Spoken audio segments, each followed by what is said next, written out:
আজকে যে জালটি দেখতে পাচ্ছেন এই জালেই কিন্তু বিশাল আকারের একটি মাছ ধরা পড়েছে, বিশাল আকারের একটি মাছ ধরা পড়েছে। আমি আপনাদেরকে মাছটি দেখাচ্ছি, আপনারা দেখেন। সেটা হলো এই জালের মধ্যেই কিন্তু মাছটি ধরা পড়েছে। আমি কিন্তু আপনাকে মাছটি দেখাইতে নিয়ে যাচ্ছি, আপনারা দেখেন। এই যে মাছটা দেখেন, এই এলাকা দেখেন।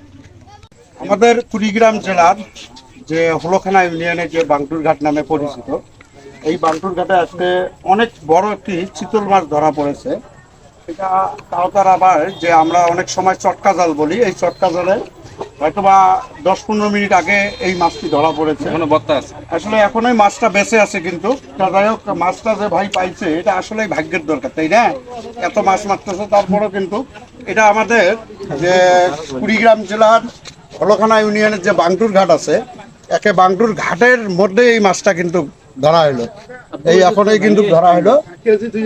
এই মাছটা এখন কত টাকা কেজি বিক্রি হবে? এটা 1200 টাকা কেজি বিক্রি হবে। এখন বিক্রি হবে। তবে আনুমানিক মাছটার কতগুলা ওয়েট হতে পারে?